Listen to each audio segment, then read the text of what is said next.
Alright, so we have our cube selected here, so let's click on our particles button and then click new. And immediately when we click play, we see that stuff starts pouring out of our cube. So I'll hit pause, then I can right click this timeline and drag that forward or backward, and we can see those particles as they're coming out. Come down here and tap my space button to get a render preview, and we'll see we've got these kind of white flashy looking things, but it's kind of hard to see because our background is white also. So let's go ahead and tap space to get out of that rendered view, and then click on the world tab and change it from white to sky. Then come down here and tap space again. Now it's a little bit easier to see in the context.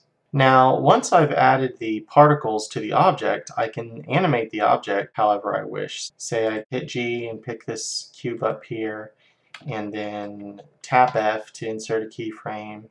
Maybe drag this down to 5 seconds, and then hit G to grab it, move it over here, tap F again. Now if we hit play, we'll see those particles come out of the cube as it animates. Let's actually grab this keyframe here and hit G and then bring it back to about 2.5.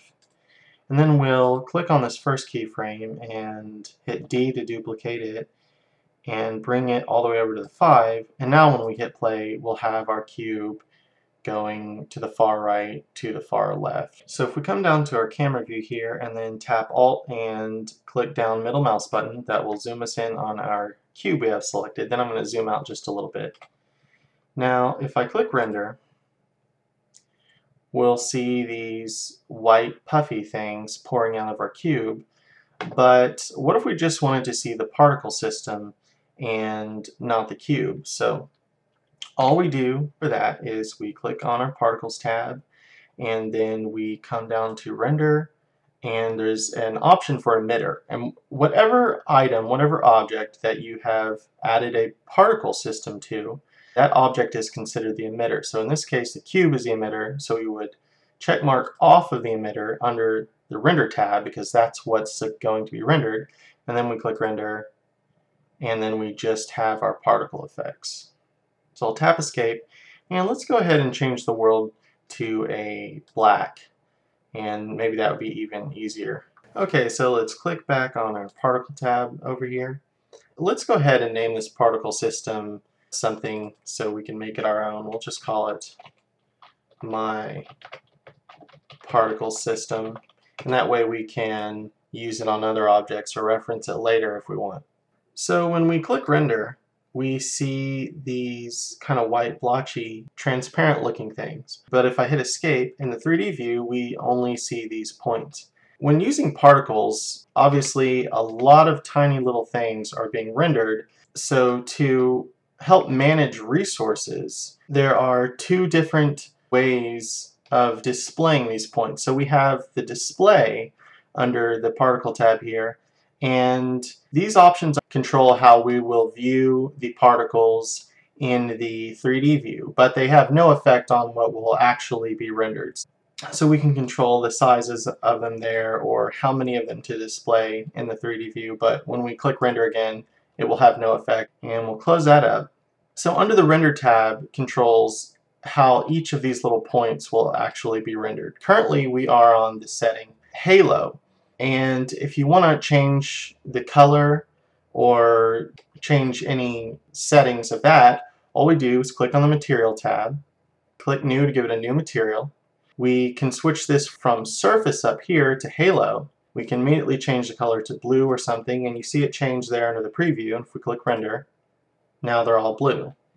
We can hit escape. We can make the size much larger here.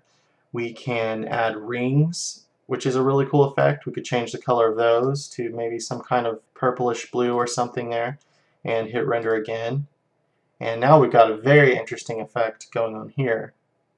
So I'll hit escape. We could uncheck the rings, and we can also turn on lines and star tips, so we could use a particle system to create a really big awesome star field.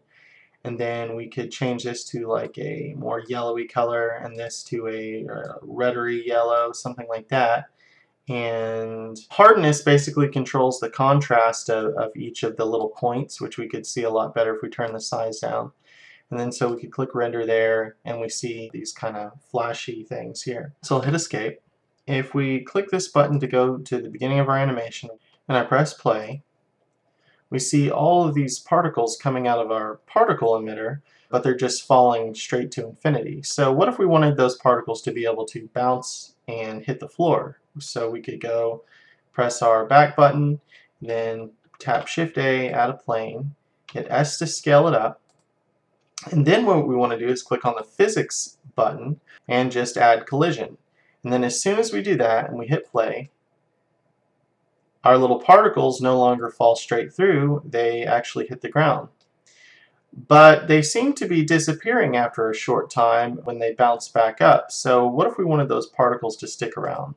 Well, what we need to do is click on the Particles tab and then click back on our particles. Then under Emission, we can control how long each one of these particle lives after it is emitted from our emitter. So we can increase the lifetime of this from, say, 50 to 1,000. And now when we hit back and press play,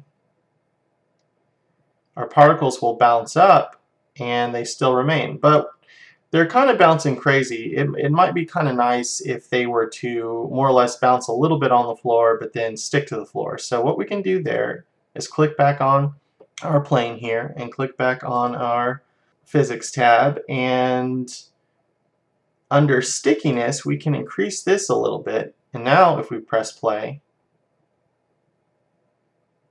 our particles aren't jumping so crazily and then they're sticking more, but they're still sliding really far, and maybe we don't want it to really do that. So let's go back, and what we can do is under particle dampening we can increase this factor, and under particle friction we can increase that also. And now when we hit play, now they're sticking around, slowing down, and basically coming to a stop. So you may notice this kind of weird shape that the particles are coming out of the emitter from. So we can change that too. Click back on our Particles tab and click back on our emitter here.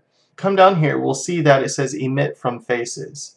So we have 3 different options, and if we change this to Verts,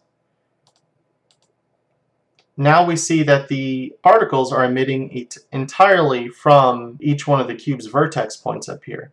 So that might be a little more interesting if we had a more circular shape. So what we could do, hit our back button, hit Tab to go into edit mode.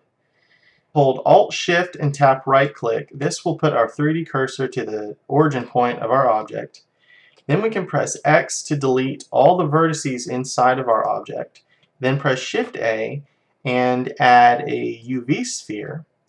And when we hit Tab to go out of that, now our emitter is a sphere shape, and because we have it set to emit from vertex points, each one of the particles will be emitted from each one of these many little vertex points here. So if we press play, we see we have a much more interesting result. So currently, if I close up this emission and I open my render tab again, we have each of these particles being emitted to be rendered as a halo, which we showed earlier. We can control those settings in the Material tab here. We have also several other options that we can render these particles as, such as lines, which you might imagine we could create rain type system with that. And then also we have an option here called Object. With the object, we can create any type of object we want or import any type of object and use it as a particle. So for instance, if I click over here to go in another layer, press Shift C to recenter my 3D cursor, then Shift A, and I add a monkey head, and then tap W to give it some smoothing. And so we just have this Suzanne monkey head here. We could then go back to our first layer, click on our emitter. Under the object here, we can choose Suzanne, and now you see what we have being emitted from this emitter is thousands of tiny little Suzanne heads. So I'm actually going to press Tab to go into edit mode and then select a face here, and then so I can then press Alt and tap middle mouse button in my camera view to get closer in on here, and then we can render this.